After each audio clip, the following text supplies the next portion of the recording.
नमस्कार विद्यार्थी मित्रांनो, स्वागत आहे तुमच्या सगळ्यांचं द गुरुक्षेत्र या तुमच्या सगळ्यांच्या लाडक्या यूट्यूब चॅनलला। विद्यार्थी मित्रांनो, नुकताच गणिताच्या सिलेबसबद्दल आपण डिस्कस केले। आपण बुद्धिमत्ताच्या सिलेबसबद्दल सुद्धा आता डिस्कस करतोय।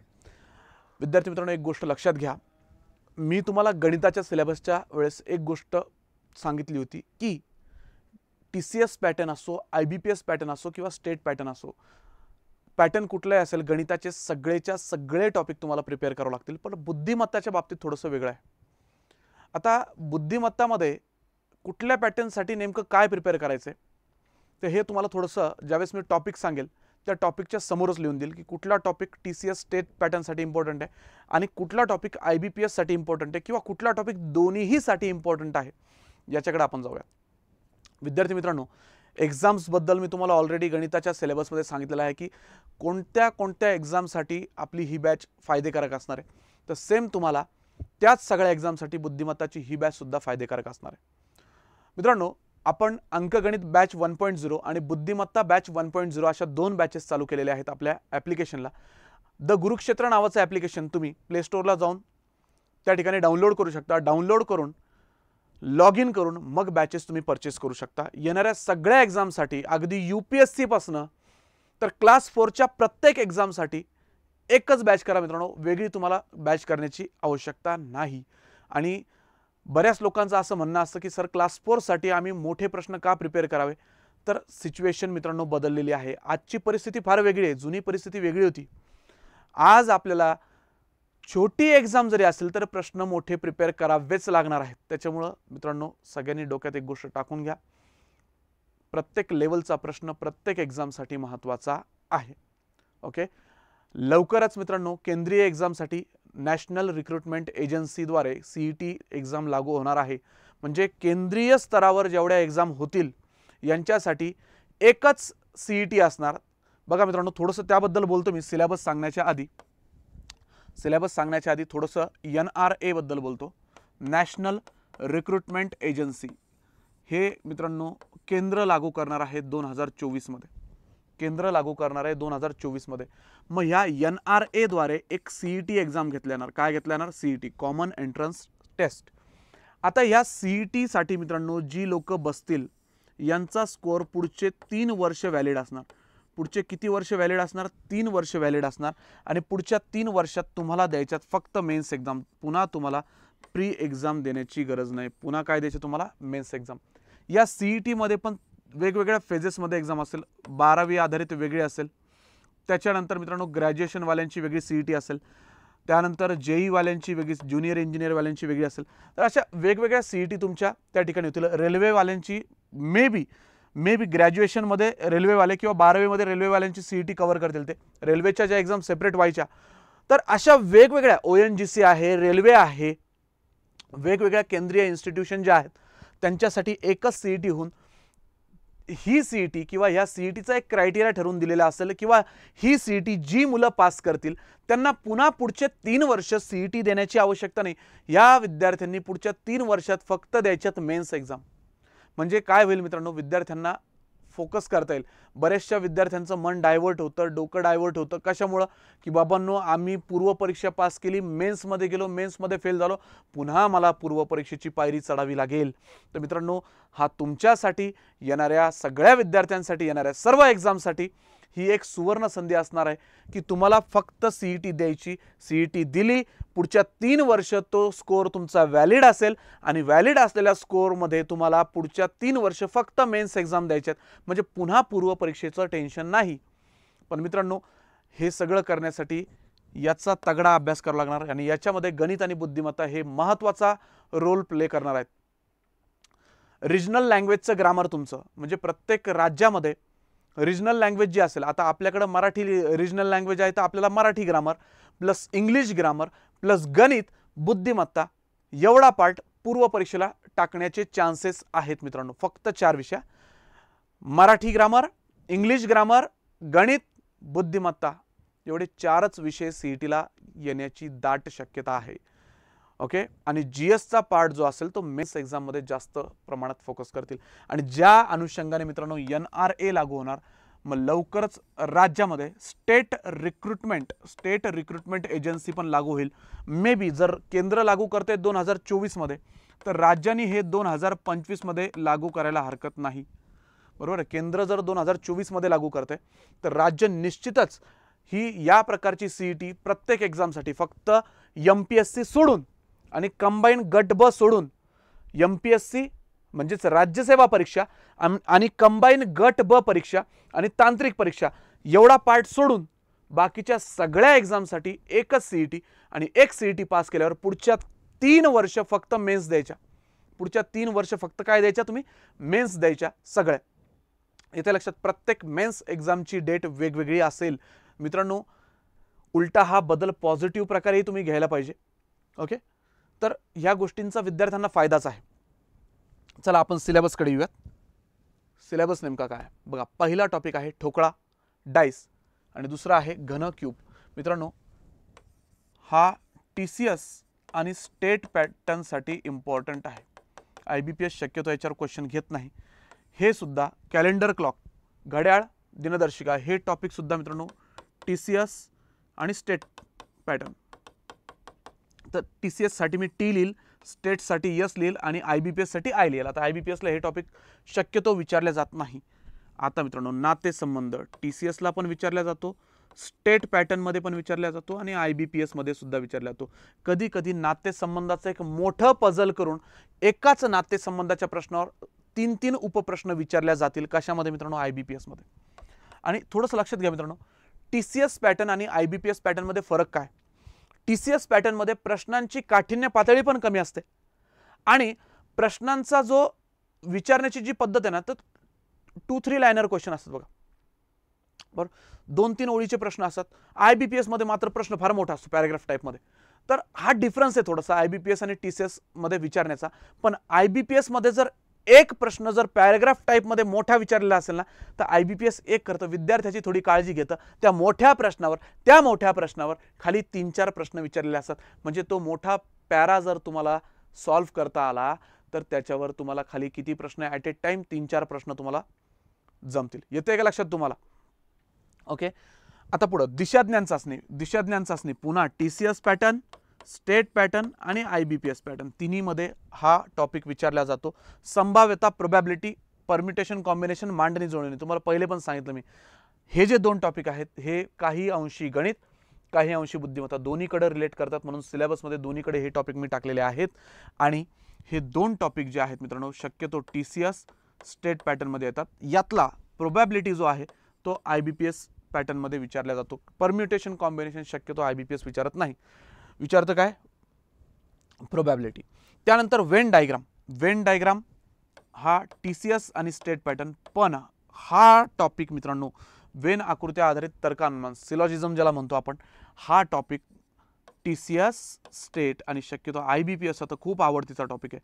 याच्यावर कमीत कमी 2 प्रश्न तुम्हाला IBPS च्या एक्झाम मध्ये बघायला भेटतील मित्रांनो. वेन डायग्राम मी बघा IBPS वाल्यांना स्टार पण करून देतो. पुन्हा IBPS वाले जे सगळ्यात महत्त्वाचे टॉपिक आहेत, IBPS साठी सगळ्यात महत्त्वाचे जे टॉपिक आहेत येणाऱ्या ZP एक्झाम साठी, त्यांना इकडे स्टार मार्क पण करून देतोय तुम्हाला. टॉपिक्सची नावं आणि इवन जी टॉपिक IBPS साठी महत्त्वाचे, कारण नुकतीच येणारी एक्झाम ZP ची आहे जी IBPS पॅटर्नची आहे, त्याला स्टार मार्क पण करून देतोय. नेक्स्ट मित्रांनो क्रमवार मांडणी, रो रँकिंग, जवळजवळ एकाच प्रकारचे टॉपिक, पुन्हा IBPS चा महत्त्वाचा आवडणारा टॉपिक. TCS ला पण विचारले जातात दोन्ही टॉपिक, स्टेटला पण विचारल्या जातात आणि IBPS ला तर 100%.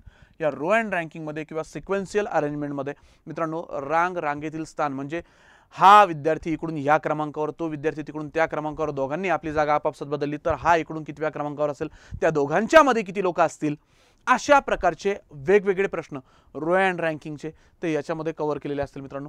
तर हा सुद्धा महत्त्वाचा प्रकार आहे. पुन्हा कोडेड कंपॅरिझन, इनइक्वालिटी, ज्याच्यामध्ये greater than, less than, greater than, equal to, less than, equal to, not less than, not greater than, neither smaller nor equal, neither greater nor equal, equal to, not equal to, अशा सगळ्या प्रकारच्या चिन्हावर जे काही question आहेत हे कशामध्ये आहेत मित्रांनो? तुमचे सांकेतिक तुलना, ज्याला आपण कोडेड कंपॅरिझन किंवा इनइक्वालिटी असं म्हणतो. आणि मित्रांनो या टॉपिकवर IBPS 5 क्वेश्चन विचारतं. किती क्वेश्चन विचारतं? 5 क्वेश्चन. इम्पॉर्टंट टॉपिक आणि याच्यामध्ये मित्रांनो एक स्पेशली तुम्हाला जो प्रिपेअर करायचा पार्ट आहे तो आहे आयदर ऑरचा पार्ट. आयदर ऑरचा पार्ट तुम्हाला प्रिपेअर करावा लागेल. लक्षात घ्या मित्रांनो, एक स्पेशल पार्ट आहे आणि IBPSनी मागच्या काही एक्झाममध्ये या टॉपिकवर आयदर ऑर विचारलेलं आहे. इव्हन तुम्हाला अजून एका ठिकाणी सांगायचं राहिलं, मागच्या ह्या टॉपिकमध्ये हे जे तुम्हाला सिलॉजिझम दिसते ना, याच्यामध्ये सुद्धा आयदर ऑरचा पार्ट विचारलेला आहे मित्रांनो. लक्षात घ्या, IBPSने आयदर ऑरचा पार्ट 2 ठिकाणी विचारलेला आहे, एक सिलॉजिझममध्ये आणि सेकंड जो विचारलाय तो कशामध्ये विचारलेला आहे मित्रांनो. सेकंड विचारलाय तो सांकेतिक तुलनामध्ये, इनइक्वालिटीमध्ये. मित्रांनो पुन्हा कूट प्रश्न हा सुद्धा IBPSचा आवडतीच टॉपिक. इव्हन हा टॉपिक तिन्ही ठिकाणी येतो, TCS स्टेट आणि IBPS पॅटर्न तिन्ही ठिकाणी हा तुम्हाला बघायला भेटेल. इनपुट आउटपुट हा सुद्धा टॉपिक तिन्ही ठिकाणी आहे, TCS आहे, स्टेट आहे, IBPS आहे. मी तुम्हाला लक्षात घ्या मित्रांनो, मी जे टॉपिक तुम्हाला स्टार मार्क करून दिले, हे टॉपिक मित्रांनो येणाऱ्या ZP एक्झामला भयंकर महत्त्व घेऊन ठेवणारे टॉपिक आहेत. हे टॉपिक तुम्हाला प्रिपेअर करावेच लागणार आहेत. लक्षात ठेवा, खरे खोटे बोलणे, बायनरी लॉजिक, फक्त स्टेट पॅटर्न विचारतं. हा जो पार्ट आहे हे मित्रांनो TCS पण विचारत नाही, IBPS पण विचारत नाही, फक्त स्टेट पॅटर्नमध्ये म्हणजेच राज्यसेवेमध्ये किंवा कंबाईन गट ब मध्ये याच्यावर प्रश्न येतात. अंकमालिका मित्रांनो पुन्हा IBPSचा अतिशय आवडतीचा टॉपिक आहे. नंबर सिरीज, क्रमाने येणारी एखादी संख्या शोधणे, प्रश्नचिन्हाच्या ठिकाणी येणारी संख्या शोधणे. तर मित्रांनो सहसंबंध अंक आणि संख्या मालिका, अंकमालिका या दोघांवर मिळून 5 क्वेश्चन विचारण्याची IBPS दाट शक्यता आहे. तसे हे TCS मध्ये पण येतात, स्टेट पॅटर्न मध्ये पण येतात आणि IBPS मध्ये पण. याच्यात येताना एकच क्वेश्चन येईल. TCS स्टेट पॅटर्नला या टॉपिक्सवर एकच क्वेश्चन येईल, पण IBPS पॅटर्न मध्ये मात्र तुम्ही जर बघितलं असेल मागच्या काही एक्झामचा अनुभव मित्रांनो, तर 5-5 क्वेश्चन या टॉपिकवर आहेत. 5 क्वेश्चन म्हणजे अंकमालिका आणि सहसंबंध अंक म्हणजे नंबर ॲनालॉगी आणि नंबर सिरीज या दोघांवर मिळून 5 क्वेश्चन. शक्यतो याच्यावर 4 क्वेश्चन, याच्यावर 1 क्वेश्चन किंवा 5च्या 5 क्वेश्चन याच्यावरच आहेत. त्यानंतर insert the missing character, diagram मध्ये गाळलेल्या जागा भरा. शक्यतो IBPS याच्यावर क्वेश्चन विचारत नाही. TCS आणि स्टेट पॅटर्नचा हा टॉपिक आहे, गाळलेल्या जागा भरा, इन्सर्ट द मिसिंग कॅरेक्टर. बघा मित्रांनो, हे स्टार मार्क वाले जेवढे टॉपिक आहेत ते तुम्हाला खऱ्या अर्थाने प्रिपेअर करायचे. स्टार मार्क वाले जे टॉपिक आहेत ते तुम्हाला प्रिपेअर करावेच लागणार आहेत. लक्षात ठेवा. चला 19 टॉपिक झाले. 20वा टॉपिक लक्षात घ्या. 20वा टॉपिक आहे अक्षर मालिका. पुन्हा तिन्ही पॅटर्न मध्ये विचारला जातो, TCS, state pattern, IBPS pattern. पण याच्यावर आला तर एखादाच क्वेश्चन येईल या दोघांवर मिळून. ओके, मी एवढं इम्पॉर्टन्स या टॉपिकला देत नाहीये. कशासाठी? IBPS साठी. विचारलं तर एखादा क्वेश्चन येईल, पण मी स्टार मार्क जे करून दिले ते भयंकर महत्त्वाचे आहेत IBPS साठी. विसंगत घटक ओळखा, सांकेतिक लिपी, तर हा सुद्धा TCS, स्टेट, IBPS पण एवढा महत्त्वाचा नाही. सांकेतिक लिपी मात्र मित्रांनो महत्त्वाचा आहे.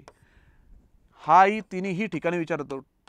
TCS pattern, state pattern, IBPS pattern तिन्ही ठिकाणी विचारला जातो, पण हा भयंकर महत्त्वाचा टॉपिक आहे. LNS puzzle, TCS, state, IBPS हा सुद्धा IBPS साठी महत्त्वाचा आहे. गणितीय क्रिया आणि बौद्धिक संक्रिया, प्लसच्या ऐवजी मायनस वापरा, मायनसच्या ऐवजी प्लस वापरा, गुणाकाराच्या ऐवजी भागा, ह्या टाईपचे एक्झाम्पल ह्या दोन्ही टॉपिकमध्ये बघायला भेटतात. हे TCS आणि स्टेट पॅटर्नमध्ये विचारलं जातं, IBPS मध्ये शक्यतो विचारल्या जात नाही. Jumbling, word formation, data sufficiency, तर हे जे 2 टॉपिक आहेत मित्रांनो TCS आणि स्टेट पॅटर्नचे टॉपिक आहेत. IBPS मध्ये नाही विचारल्यात, पण डाटा सफिशियन्सी मात्र IBPS मध्ये विचारलं जातं. TCS, स्टेट पॅटर्न आणि IBPS पॅटर्न. पुन्हा डाटा सफिशियन्सी हा महत्त्वाचा पार्ट आहे मित्रांनो IBPS साठी. आता डाटा सफिशियन्सी काय? माहिती पूर्तता. 2 स्टेटमेंट, एक स्टेटमेंट दिलं असतं की समजा ब्लड रिलेशनमध्ये डाटा सफिशियन्सी विचारली, ए ही व्यक्ती बी ची कोण, असा क्वेश्चन वर विचारलेला असतो आणि त्याच्या खाली फर्स्ट स्टेटमेंट, पहिल्या स्टेटमेंटमधली इन्फॉर्मेशन याला गरजेची पडेल का, सेकंड स्टेटमेंटमधली इन्फॉर्मेशन याला गरजेची पडेल का, असं त्याच्यामध्ये विचारलेलं असतं. ओके, तर त्याला म्हणतो आपण डाटा सफिशियन्सी. हा पार्ट सुद्धा मित्रांनो IBPSच्या दृष्टीने फार फार फार महत्त्वाचा आहे. पुढे चलतोय आकृत्यांची. आता हा पूर्ण पार्ट जो दिसतोय तुम्हाला इथपर्यंत, अगदी इथपर्यंत, इथून इथपर्यंतचा पार्ट हे सगळे डायग्रामवरचे क्वेश्चन्स आहेत.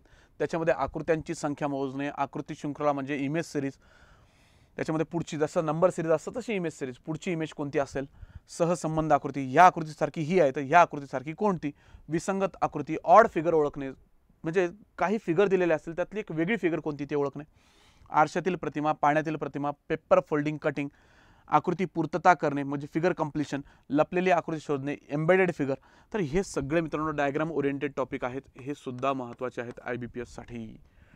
TCS, state pattern, IBPS pattern, हे सगळे टॉपिक महत्त्वाचे आहेत. आणि इवन हे जे स्टेटमेंटवर बेस दिलेले टॉपिक आहेत, statement assumption, statement conclusion, statement and course of action, तर हे सगळे स्टेटमेंट बेस्ड टॉपिक आहेत, हे सुद्धा IBPS साठी महत्त्वाचे आहेत. तर मित्रांनो हे सगळं तुम्हाला TCS, IBPS आणि स्टेट पॅटर्नसाठी तयारी करावी लागेल. फक्त IBPS साठी काही टॉपिक कमी आहेत, जे तुम्हाला पहिलेच सांगितलं मी. IBPS साठी काही टॉपिक नाही आहेत, जेवढे स्टार मार्क करून तुम्हाला दिलेत तेवढे सगळे टॉपिक IBPS साठी महत्त्वाचे आहेत. तर मित्रांनो तयारी करायला सुरुवात करा. बघा मित्रांनो, संयम ठेवा, संयम ठेवा, 100% सिलेक्शन होतं. फक्त प्रॉपर प्रिपरेशन, ओके, आणि मॅक्सिमम रिव्हिजन हे तुम्हाला करावं लागेल. आणि मित्रांनो ही सगळे टॉपिक जवळजवळ इथं 41 टॉपिक, तिकडे 27 टॉपिक मॅथमॅटिक्सचे, या सगळे टॉपिक मी माझ्या लाईव्ह लेक्चरमध्ये घेतोय मित्रांनो. लाईव्ह लेक्चरसाठी तुम्हाला अंकगणित बॅच 1.0 आणि बुद्धिमत्ता बॅच 1.0 जॉईन करावे लागेल. जॉईन करण्यासाठी मित्रांनो प्ले स्टोअरवरनं तुम्हाला द गुरुक्षेत्र हे ॲप्लिकेशन डाउनलोड करावं लागेल. द गुरुक्षेत्र हे ॲप्लिकेशन डाउनलोड केल्यानंतर लॉग इन करायचे. लॉग इनसाठी तुम्ही तुमचा नंबर किंवा ईमेल ID इनपुट करून लॉग इन करू शकता. लॉग इन केल्याच्या नंतर मित्रांनो त्या ठिकाणी तुम्ही डायरेक्ट ॲप्लिकेशनवरच तुम्हाला पेमेंट करून या बॅचेस परचेस करायचं आहे. आणि हे सगळ्या पॅटर्नमध्ये येणारे वेगवेगळे क्वेश्चन स्टडी करायचे आहेत मित्रांनो. मॅक्सिमम कंटेंट या कोर्सेसमध्ये मी तुम्हाला देणार आहे आणि होता होईल तेवढं मॅक्सिमम क्वेश्चन मी लाईव्ह लेक्चरमध्येच घेणार आहे. असं नाही की 10-15 क्वेश्चन घेतले झालं. एका टॉपिकचे 150+ क्वेश्चन घेण्याचा प्रयत्न माझा असणार लाईव्ह लेक्चरमध्येच. आणि त्याच्यानंतर ते 150+ क्वेश्चन आपले लाईव्ह लेक्चरमध्ये होतील. त्याच्या व्यतिरिक्त प्रॅक्टिस शीट तुम्हाला मिळतील. ओके मित्रांनो, तर सगळ्यांना तुमच्या भावी वाटचालीसाठी शुभेच्छा. या ठिकाणी मी थांबतो. थँक्यू.